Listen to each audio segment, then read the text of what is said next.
तो जरा सोचिए, बगदाद की एक शाम है।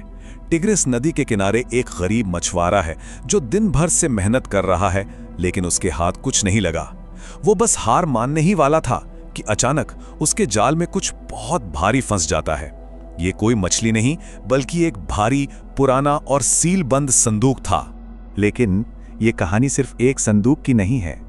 ये इस बात की है कि कैसे हमारा अपना दिमाग, एक छोटी सी गलतफहमी, हाँ, एक मामूली सी धारणा किसी भी धारदार तलवार से ज्यादा खतरनाक हो सकती है। कहानी में मोड़ तब आता है जब मछुआरा ये फैसला करता है कि वो इस रहस्यमयी संदूक को खुद नहीं खोलेगा। नहीं, वो इसे सीधा लेकर जाएगा खलीफा हारून अल रशीद के दरबार में। अब सोचिए, दरबार में कैसा माहौल होगा। हर तरफ एक अजीब सी खामोशी है, एक तनाव है। सबकी नजरें उस संदूक पर टिकी हैं। क्या कोई भूला बिसरा खजाना है इसके अंदर? खलीफा उसे खोलने का हुक्म देते हैं। और जैसे ही वो संदूक खुलता है, सबकी सांसें रुक जाती हैं। अंदर कोई सोना चांदी, कोई खजाना नहीं था, बल्कि एक जवान औरत की लाश थी। पूरे महल में जैसे सन्नाटा पसर गया। खलीफा का चेहरा गुस्से से लाल हो जाता है। उन्हें लगता है कि ये उनकी हुकूमत पर, उनके इकबाल पर एक सीधा हमला है। वो अपने सबसे भरोसेमंद वजीर जाफर को बुलाते हैं और एक फरमान सुनाते हैं। 3 दिन, सिर्फ 3 दिन है तुम्हारे पास कातिल को ढूंढने के लिए, वरना तुम्हारी गर्दन कलम कर दी जाएगी। एक दिन बीता, फिर दूसरा, लेकिन कोई सुराग नहीं मिला। जाफर अपनी मौत का इंतजार करने लगता है। तीसरे दिन, जब सारी उम्मीदें दम तोड़ चुकी थीं, दरबार में एक नौजवान व्यापारी आता है और कहता है, उस औरत का कातिल मैं हूं। और फिर वो व्यापारी अपनी कहानी सुनाना शुरू करता है। एक बहुत ही खुशहाल शादी थी, एक प्यारा सा बेटा था, सब कुछ ठीक था।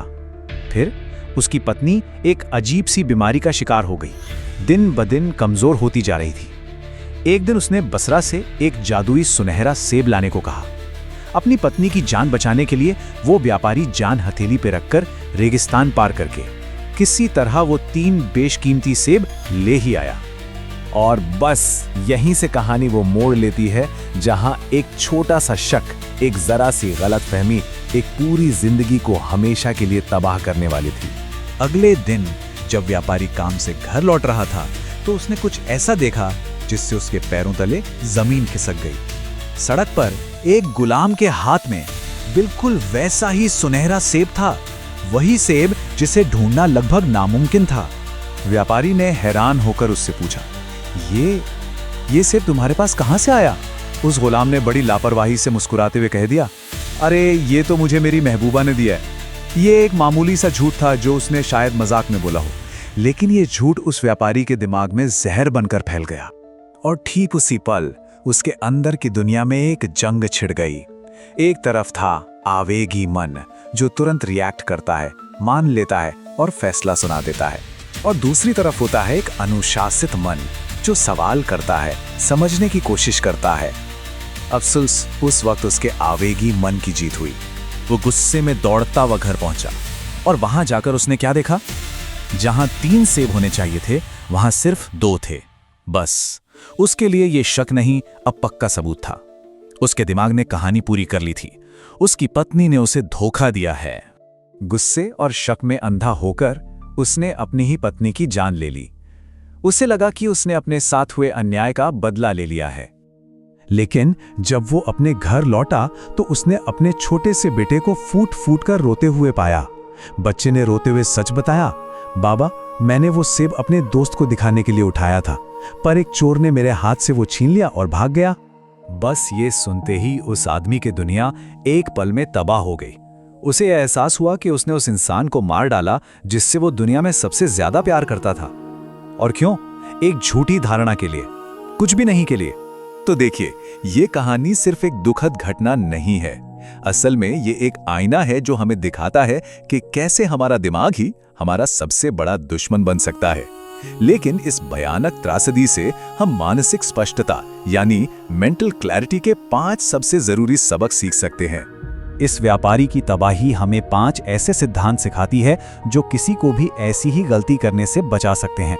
पहला और सबसे बड़ा सबक, धारणाएं मत बनाइए, मतलब अंदाजे मत लगाइए। इस व्यापारी की पूरी दुनिया सिर्फ इसलिए तबाह हो गई क्योंकि जहां सवाल पूछने चाहिए थे वहां उसने अपने मन में सबसे बुरे डर को सच मान लिया। यही उसकी सबसे बड़ी और घातक भूल थी। दूसरा सबक, हर बात को व्यक्तिगत रूप से मत लीजिए।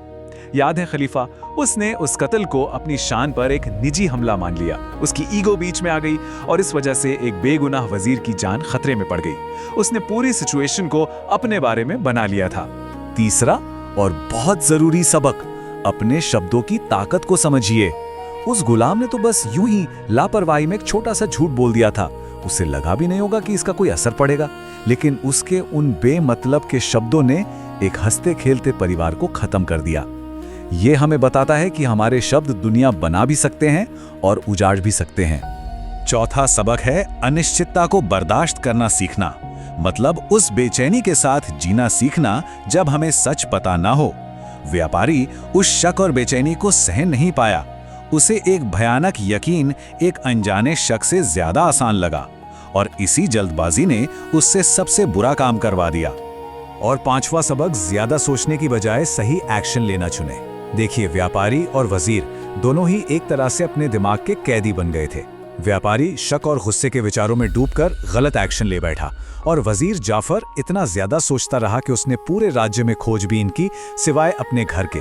दोनों ही मामलों में एक छोटा सा सही एक्शन, जैसे एक सीधा सवाल पूछ लेना, सब कुछ बदल सकता था।